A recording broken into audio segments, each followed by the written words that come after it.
5번에서 8번 문제 보겠습니다.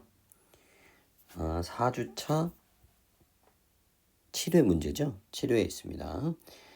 미술작품 이렇게 해가지고요. 복원 작업하는 이야기가 되겠죠. 과학적 분석법으로 미술품을 복원하는 이야기인데요. 문단은 5개 정도 되고 이제 읽어봅시다. 자, 처음에 미술작품에 사용된 재료는 자연적 노화 현상 또는 예기치 않은 사고, 재해 등 다양한 사건으로 인해서 일부가 손상되기도 하고요. 손상된 작품을 작가의 의도를 살려 원래 모습으로 돌려놓는 것이 정의네요. 미술품 복원 작업이다. 복원 작업할 때 미관적인 예쁜 거 보다는 작가가 표현하고자 하는 이게 보다는이라고 되어 있으니까 여기가 이제 중점이다라고 되어 있습니다. 표현하고자 하는 의도에 초점을 맞춰야 됩니다. 특히나 또 이런 거 인위적인 처리를 가급적 최소화. 포인트죠. 뭐 미관을 우선시한다 그러면 안 되겠고, 중요한 건 작가가 표현하고자 하는 의도, 이게 초점이고, 인위적인 건 최소화를 하라. 인위적인 최소화. 이렇게 읽었습니다. 두 번째 문단, 첫 번째 문단 끝. 두 번째 문단. 그러니까 첫 번째 문단에서 할 때 뭐예요? 미술품 복원 작업하는 거. 첫 번째 이제 뭐 개념 보여준 거고, 그리고 또 주의사항 이런 거 알려줬어요. 두 번째 문단 보겠습니다. 미술품 복원 작업은 목적에 따라서요. 예방 보존 작업과 긴급 보존 처리 작업, 보존, 복원 처리 작업으로 나눌 수 있다. 이렇게 나눠지는군요. 자, 목적이 있습니다. 1번, 2번 긴급, 3번 보존, 복원 처리 작업. 자, 먼저라고 돼 있어요. 그러니까 예방 보존 작업부터 설명하려고 하는 거겠죠. 자, 얘는 예방입니다. 예방. 1번에 해당하는 친구는요. 손상을 사전 방지군요. 작품 보존에 적합한 온도, 습도 제공, 그 다음에 사고 예방 안전 장비 설치, 작품 전시에 필요한 최적의 환경 제공, 수명을 오래 지속시키기 위한 모든 활동에 해당한다 라고 되어 있고요. 끊고 이제 여기 두 번째 긴급 보존 처리 작업입니다. 작품 손상이 심하군요. 그럼 이제 1번과 2번을 구분하는 문제는 충분히 나올 수 있겠죠. 목적에 따른 미술품 복원 작업 종류가 다르니까. 2번입니다. 손상이 엄청 심합니다. 빠른 시일 내에 보존 처리를 하지 않으면 안 되는 작품들 선별하고요. 위험 요소 제거, 철거 작업까지. 허물어져가는 벽화 보강, 모자이크 형식의 작품 사이에 생긴 잡초 제거, 이렇게 예시가 나왔군요. 예시. 그리고 작품의 깨진 조각을 재배열하여 조합하는 경우처럼 작품의 일부가 심하게 없어지거나 해요. 아까 좀 전에 잡초 제거나 벽화 보강 같은 게 아니라 위험 요소 제거하는 게 아니라 없어지거나 파손됐을 때, 그죠? 일부가 심하게 없어지기. 3번 하려고 하는 거겠죠? 파손, 그죠? 보존, 복원, 처리 작업을 실시합니다. 3번입니다. 아까 우리 위에 번호 쓴 거 보이시죠? 1번 예방보존, 2번 긴급보존, 3번 보존복원 이렇게 나눠놓고 이 작업을 진행할 때 작품이 만들어진 목적, 작가의 의도. 자, 작가의 의도는 두 번째 나왔어요. 작품의 원본과 작품에 대한 뭐가 필요합니까? 완전한 이해와 존중이 필요해요. 요 말을 같은 말이죠. 그죠? 자, 지금 보니까 1번, 2번, 3번을 설명하는 글이었습니다. 미술품 복원 작업의 종류가 있는데 봐봐. 목적에 따라서 복원 작업 종류가 달라져요. 종류 1번, 2번, 3번. 지금 이게 1, 2, 3이 나눠졌어요. 자, 그 다음에 세 번째 문단으로 갑니다. 세 번째 문단, 미술품 복원 작업은 작품의 상태를 조사하는 것에서 출발이라고 되어 있고요. 자, 이건 이제 1, 2, 3번이 다른 거죠. 이제 어떻게 된다? 작품의 상태 조사하는 것에서부터 출발이야. A, B, C, D가 나오겠죠. 이제 완전 다른 이야기인데요. 아까 우리가 저기 1, 2, 3번 썼는데 이제 여기 상품 출발 단계입니다. 여기서 A라고 써볼까요? 출발 단계. 이를 위해 육안으로 작품을 조사하기도 하죠. 야, 육안 중요한 건 아니겠죠. 주로입니다. 이거 한다. X선 투과 사진법. 파장이 0.01부터 10nm 뭐 있겠죠. 숫자가 뭐 있는 방법이. 전자파로 파장의 길이가 매우 짧은 편. 자, 매우 짧은 편입니다. 파장이 짧은 전자파는요. 물체를 투과합니다. 자, 이것도 이렇게 하는 게 좋겠죠. 파장이 짧을수록 투과력이 증가합니다. 물체의 밀도가 크고 선생님 쓰는 거 화살표 보이시죠? 두께가 두꺼울수록 투과력은 감소합니다. 이해되죠? 파장과 투과력의 관계가 나왔고요. 밀도, 두께, 투과력의 관계가 나왔어요. 그죠? 이렇게 화살표를 치면서 하는 게 좋습니다. 또한 X선은 필름을 감광시키는, 감광 한번 보고, 감광, 흑백의 상을 만들어준다라고 돼 있죠. 미술품을 사이에 두고 X선의 반대측에 필름을 놔요. X선을 쏴요. 필름의 흑백 영상을 얻을 수 있는데, 자, 얼른 표시하는 게 좋아요. X선의 투과력이 감소할수록 투과율 또한 이건 어렵지 않네요. 투과율 감소. 그럼 어떻게 된다? 물체의 영상은 필름에 자 여기가 포인트죠. 하얗게입니다. 색깔이 지정되죠. 흑백의 감광이라고 하면서 흑과 백이었는데 어떨 때 백이 나온다고요? 투과력 감소할 때 백이 나온다. 백. 그죠? 그러면 파장이 짧을수록 투과력이 증가하잖아요. 그러면 검정색이야. 그지? 물체의 밀도가 크면 흰색이야. 두께가 두꺼우면 흰색이야. 이렇게 생각하셔야죠. 이해되시죠? 투과율이 떨어져야 투과력 떨어지고 투과율 떨어져야 하얀색입니다. 그러니까 투과력이 떨어지면 하얀색 감광이 나온다. 이런 표현이었습니다. 따라서 흑백의 명암차를 분석하면요. 물체의 밀도와 두께도 알 수 있어요. 어떻게? 하얗게 나오면 어떻게 된다? 밀도가 크고 두께가 두꺼워요. 밀도가 크고 두께가 두꺼우면 흰색이에요. 육안으로 식별할 수 없는 미술품의 손상 부위를 왜냐면 파장을 쏘면 되니까요. 찾아낼 수 있습니다. X선 투과법이었습니다. 그죠? 자, 작품의 상태를 조사하는 게 X선 투과 사진법이었어요. 네 번째 문단 가겠습니다. 네 번째 작품의 상태를 조사한 후에는 네 번째 문단이죠. 손상 정도에 맞게 복원 작업을 진행해 봅시다. 그러니까 우리가 처음에 한 게 뭐라고요? 먼저 A라고 선생님이랑 같이 A로 썼잖아요. 상태 조사를 출발. 상태를 조사를 했어. X선으로. 그러면 이제 복원을 해야죠. 작품을 오염시키고 있는 이물질을 제거하는 클리닝 작업을 또 먼저 하겠습니다. 이제 복원 작업입니다. B. 아까 우리가 A로 쓴 게 이제 사전에 조사를 한 거고, 그 다음에 B는 복원 작업인데, 복원 작업에서는 이물질 제거하는 클리닝 작업이 또 먼저군요. B-1이군요. 이 작업은 작품이 원래 모습을 되찾도록 하는데 큰 기여를 하지만 여러 가지 화학 작품을 씁니다. 화학 약품을 쓰군요. 딱 봐도 이제 위험하겠죠. 작품에 손상을 가할 위험성이 큽니다. 위험성이 크면 원래 모습 복원이 안 되고 작가의 의도가 훼손되겠죠. 따라서 클리닝 작업을 실시하기 전에는 작품에 사용된 재료의 화학 성분을 분석을 해야 됩니다. 그죠? 뻔한 얘기죠. 화학약품 써야 되니까 화학 성분을 분석해야죠. 이때 사용하는 방법이 뭐다? B1을 하기 위해서 형광 X선 분석법을 쓴다. 작품을 이루고 있는 재료의 원소는 원자로 이루어져 있답니다. 원자의 중심에는 이제 더 작은 세계로 가는 거죠. 중심에 있는 원자 핵은 양자와 중성자로 이루어져 있고, 그리고 이제 원자 핵 주변에는 전자가 있대요. 그죠? 원자 핵 주변에 전자. 그러니까 원소마다 고유의 원자 핵 구조도 있고 전자 수도 다 다른가 봐요. 그러니까 다 다르다 이 소리를 하고 싶은 거죠. 원소의 전자는 원자 핵 주위를 정해진 궤도에 따라 돌고 있대요. 핵이 있고 주변에 전자가 돌고 있다 이런 소리죠. 뭐 몇 개가 도는지 또 뭐 이렇게 어떻게 도는지는 다 다르다 이런 소리겠죠. 돌고 있는데 분석하고자 하는 대상에 X선을 쏩시다. 쏘면 안쪽 궤도에 있는 전자는 X선과 충돌한 후에 밖으로 튀어나온답니다. 그 자리를 바깥쪽에 위치한 전자가 이동하면서 원소에 따라 고유의 형광 X선이 발생한다. 자, 그러면 결국 원소에 따라 고유의 형광 X선을 찾을 수 있다는 소리죠.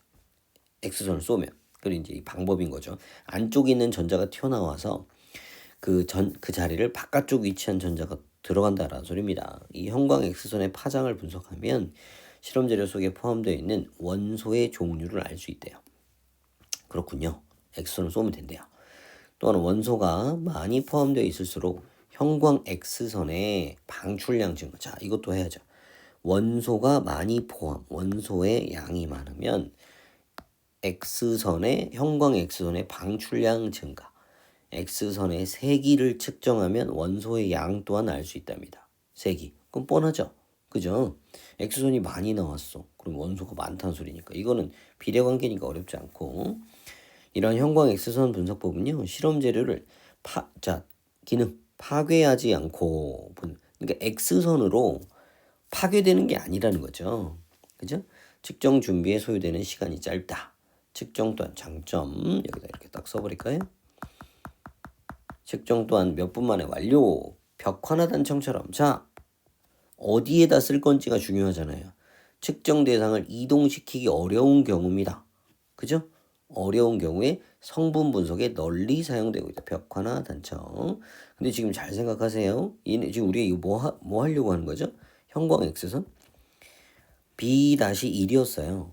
클리닝 작업을 해야 되는데 여기에 얘가 뭘로 이루어져 있지? 라는 걸 알기 위해서 하고 있는 거예요. 그죠? B-1에서 이거는 작품의 화학 성분을 분석하는 거였어요. 화학 성분 분석. 왜냐면 우리가 하는 게 화학약품 써야 되니까. 형광 X선 분석법. X선 분석법. 고요. 자, 클리닝 작업을 마친 미술 작품은요. 이 미술품은 이후 여러 과정을 거쳐 여러 과정 퉁치고 넘어가네요. 원래 모습을 회복합니다. 이처럼 우리 주변의 미술 작품 끊임없이 복원 처리 뭐 이렇게 생명 연장 뭐 됐군요. 네, 이렇게 돼 있고요. 밑에 문제들 좀 같이 봐볼까요? A를 바탕으로 보기의 영상을 이해를 했대요. 그럼 이제 우리 이런 것 보자마자 생각해야 되는 건 아까 분명히 하얀색으로 나온다라는 이야기가 있었어요. 하얗게. 그죠? 요게 눈에 기억이 나야 돼요. 요 파트예요. 밀도가 같은 동일한 재질로 이루어진 목판입니다. 일부가 손상되어 복원 작업을 하려는데 목판을 이제 복원하기 전에 X선 투과법으로 이렇게 해봤어요. 영상을 얻었습니다. 근데 누가 봐도 A는 하얀색이고요. B는 까맣고 C도 까맣고 D도 뭐 이렇게 회색이고 색깔이 이제 뚜렷하게 다르죠. 그죠? 자, 여기서 우리가 틀린 거 찾기인데 일본에서 A부터 D 중에 이렇게 나왔어요. X선의 투과율을 나왔어요. 그럼 우리 아까 표시한 게 뭐였어요? 투과율, 투과력이 낮으면 하얀색이라고 그랬죠. 보자마자 알 수 있어야 되는데. 그죠? B가 아니라 뭐라고 칠까? A여야죠. 문제가 좀 쉽습니다. 쉬워야 합니다. 읽을 때 표시를 했으니까 이 문제는 읽었으면 바로 답이 나오는 문제여야 한다라는 거죠. 이제 나머지 X선의 뭐 파장이 짧으면 짧을수록 그럼 투과력이 센다라는 소리죠. 투과력이 세면 까맣죠. 이렇게 하는 거죠. 그 다음에 3번 B를 보니 라고 되어 있는데요.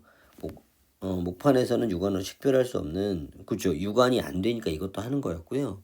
그리고 실제로 촬영 전 목판을 그냥 봤을 때는 그냥 뭐 괜찮아 보이잖아요. 그 부위가 그다음에 A와 C 명암 차이 목판 두께가 다르기 때문이다 라고 되어 있어요. A와 C 그러겠죠. 뭐 A가 더 튀어나와 있잖아요. 그렇게 생각할 수 있겠고 D는 목판 부위가 손상되었다. 맞잖아요. 그 깨져 있는 거 보이잖아요. 여기 깨져 있잖아요. A보다 검게 나타난 것이다 라고 했습니다. 네, 6번 가고 5번에는 1번이었고요. 6번 윗글의 내용을 이해한 것, 적절한 것. 1번 작품 보존에 필요한 최적 환경 제공하는 것은 보존 복원이다. 근데 우리가 아까 우리 시작할 때 1번, 2번, 3번 이렇게 썼었거든요. 최적의 환경 제공.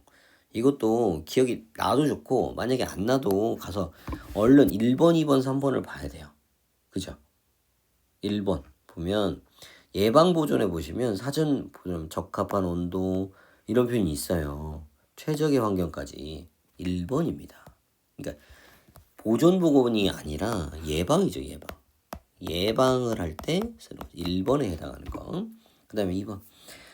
작품에 사용된 재료의 자연적 노로 인해 발생한 작품의 손상은 보건 작업에 당연히 이걸 해야죠. 왜 제거시켜요? 이걸 포함시켜야죠. 3번. 허물어져가는 벽화입니다. 벽화. 우리 이거 벽화도 아까 체크했었죠? 이렇게. 여기 있죠? 벽화나 단청처럼. 그렇죠? 이거 형광 X선으로 하고 있는 거잖아요. 형광 X선. 네. 이거네. 답이 3번 하시면 되겠습니다. 3번. 자, 그 다음에 7번 문제. 7번은 보기가 있군요. 화재로 인한 손상된 미술품을 복원하기 위해서 작품 표면에 생긴 이물질인 그을음을 제거해야 된다라고 되어 있습니다. 이물질 제거. 클리닝, 아까 나왔던 클리닝. 그을음은 보통 탄화수소로 이루어져 있답니다. 그을음에 산소를 쏘면 탄소는 산소와 반응하여 이산화탄소나 일산화탄소가 되어 증발하고, 또한 산소는 수소와 반응하여 수소는 산소와 반응하여 수증기가 됩니다. 작품에 생긴 그을음이 사라진다. 지워졌군요. 이러한 방법을 산소 원자 복원법이라고 합니다. 미술품을 이루는 원소들은 오랜 기간 동안 공기 중에 노출된 상태이므로 이 방법을 사용해도 작품에 손상이 일어나지 않는다. 오케이, 그렇군요. 우리 아까 가가 뭐였죠? 가는 형광 X선 분석법. 근데 가는 아직 청소를 하는 게 아니라 그게 무엇으로 이루어져 있는지 화학 성분을 알아보는 방법이죠. 그러니까 형광 X선 가에 대한 이야기는, 가는 뭐 하기 전에 클리닝 전이죠. 클리닝 전. 성분 찾기, 성분 분석하는 과정에서 쓰는 방법입니다. X선을 쏘고 고유의 형광 X선이 나오니까 거기에 뭐가 있다라는 걸 알아내는 거, 원소 종류를 알려고 하는 거였죠. 그리고 X선의 세기를 측정을 하면 거기서 튀어나온 원소 양도 알 수 있고 그렇다 그랬어요. 당연히 실험재를 파괴하지 않고 분석하는 거였고요. 자, 틀린 거 찾기입니다. 1번. 가와나 모두 복원하고자 하는 작품 손상시키지. 그렇죠. 둘 다 안 하려고 하는 거죠. 가는 클리닝 작업 맞아요. 나는 맞아요. 실시하는 도중에 지금 지우고 있는 거잖아요. 가는 특정 성분 찾기 목적. 나는 특정 성분 제거. 오케이. 그 다음에 자, 가는 X선에 의해 원소의 양이 증가한다고요? 원소의 양을 찾는 거죠. 그죠? 고유 이제 원소를 X선을 쏘면 거기서 이제 고유의 형광 X선이 발생하는 거예요. 양이 왜 늘어나? 양 안 늘어납니다. 그 다음에 나는 산소 원자에 의해 원소끼리 결합한다 라고 되어 있는데, 산소에 의해서 원소끼리가 아니라 산소랑 반응을 하는 거죠. 탄소랑 산소가, 수소랑 산소가, 이런 식이죠. 그죠? 원소에 의해 원소끼리가 또 아니죠. 답. 이렇게 하시면 되겠죠? 가의 결과 작품 구성 원소에 결정 맞고, 나는 원소 영역, 그렇죠. 원소랑 상관이 있는 게 아니라 거기 붙어 있는 애를 처리하는 거니까요. 8번은 뭐죠? 기억과 문맥적 의미가 가장 유사한 걸 찾아라라고 되어 있습니다. 기억도 하나 보고 봅시다. 원래 읽을 때 표시하면 좋은데 어디 있습니까? 보존, 보관, 처리 작업으로 나눌 수 있다. 그럼 이게 쉼표, 그죠? 목적에 따라, 여기서부터 읽으면 좋죠. 목적에 따라 1번, 2번, 3번으로 나눌 수 있다 라고 써 있는 거예요. 목적에 따라 1번, 2번, 3번으로 나눌 수 있다. 기준에 따라 나눈다. 이렇게 돼 있죠. 여러 가지가 섞여 있는데 분류하는 의미로 나누는 거죠. 근데 1번 같은 경우는 네. 일단 우리가 이제 이런 거 답은 당연히 이제 어렵지 않게 좀 찾으면 제일 좋은데, 2번인데 이제 기준을 잡고 목적에 따라 1번, 2번, 3번으로 나눴잖아요. 색깔별로 해서 1번, 2번, 3번을 색깔별로 나눴다.